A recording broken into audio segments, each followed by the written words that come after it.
The phantom phone calls. Sara lay in her bed, her room enveloped in darkness, the only light coming from the soft glow of her phone on the nightstand.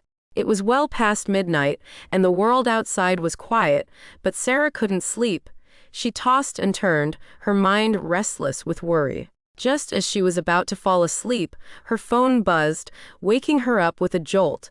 She grabbed for it, her heart thumping in her chest. The screen showed an unknown number, and Sara stopped for a moment before answering. She lifted the phone to her ear, expecting no one to be there, or maybe a wrong number. But instead, she heard a whisper, barely audible over the line.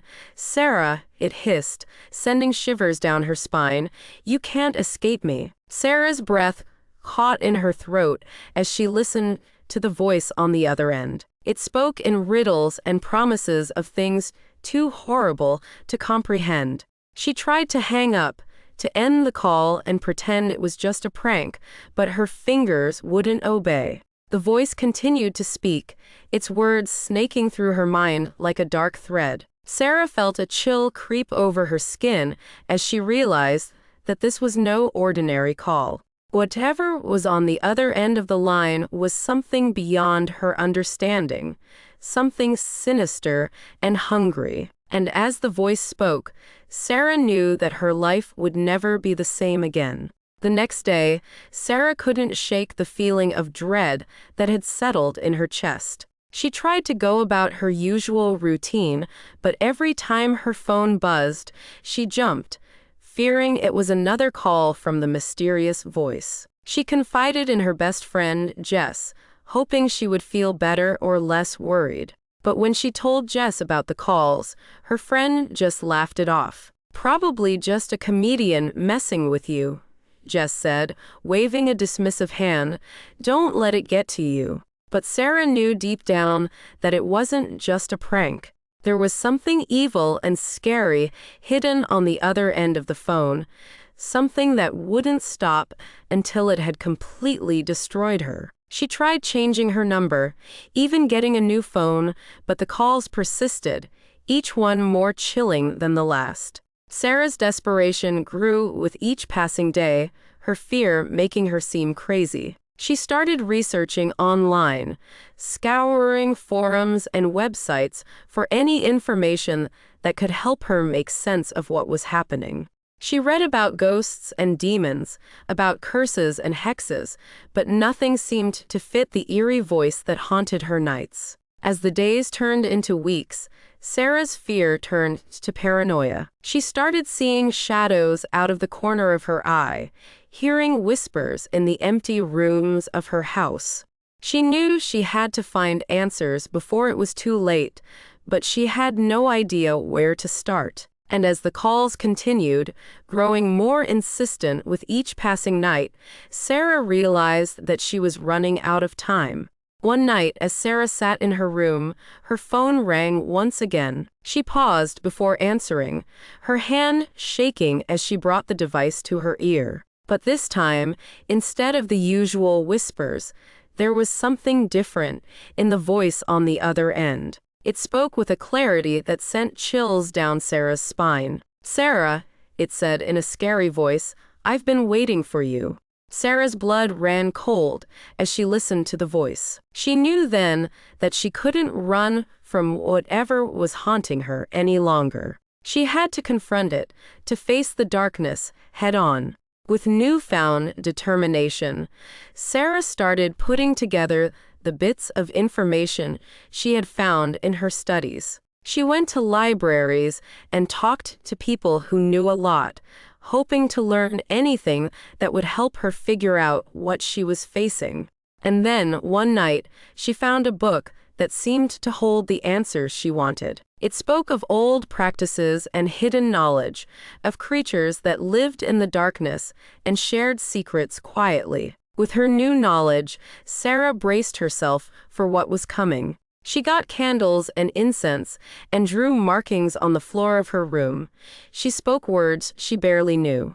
And then, as midnight approached, she waited, her heart pounding in her chest. She knew that whatever awaited her on the other side of the phone line was no longer just a voice in the darkness. It was a presence, a being of pure malevolence that hungered for her soul. But Sara was ready.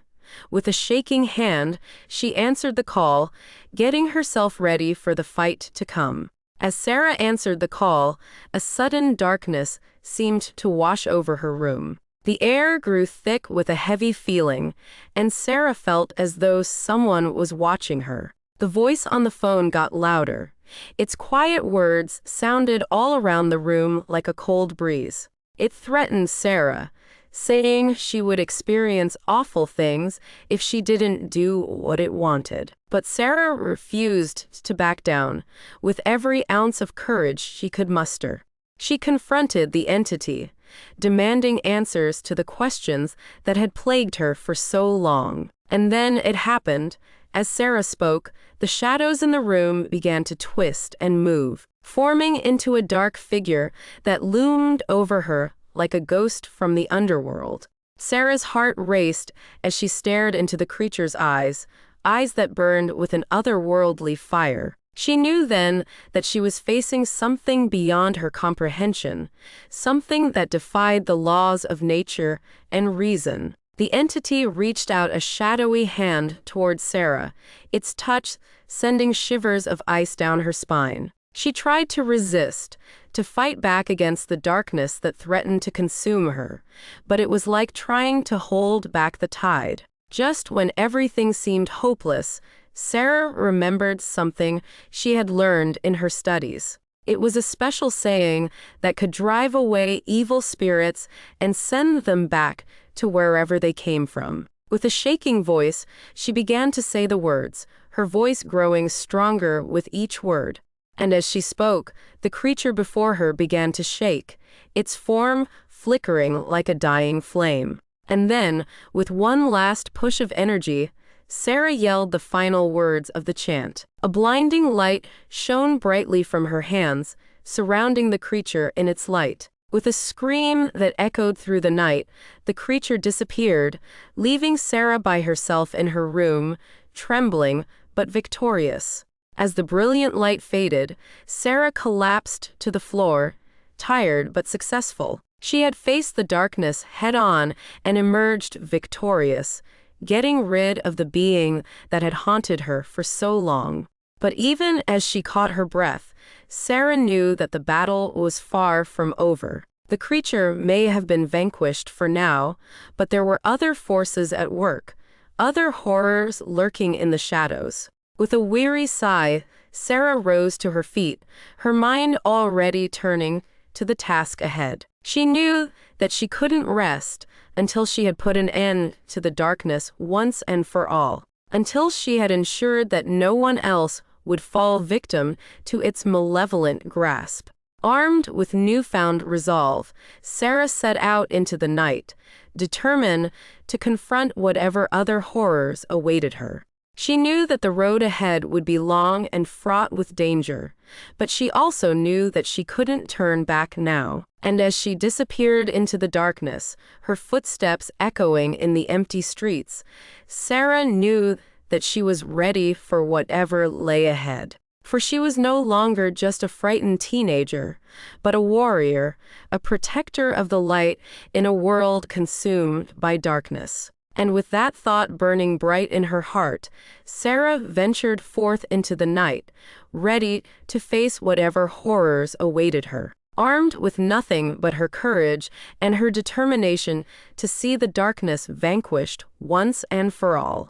Weeks passed since Sara's final showdown with the darkness that had plagued her. The calls had stopped, and the shadows no longer seemed to whisper threats in the corners of her mind. But despite the peace that had settled over her life, Sara couldn't shake the feeling of unease that lingered in her heart. The events of that night had changed her, leaving scars that no one else could see. She found it hard to sleep, her dreams haunted by visions of the creature that had nearly consumed her soul. Her friends and family tried to reassure her, telling her that it was all just a bad dream, but Sara knew better. She had stared into the abyss and seen the darkness that lurks within. But even as she struggled to come to terms with what had happened, Sara found solace in the knowledge that she had emerged stronger for it. She had faced her fears and conquered them, proving to herself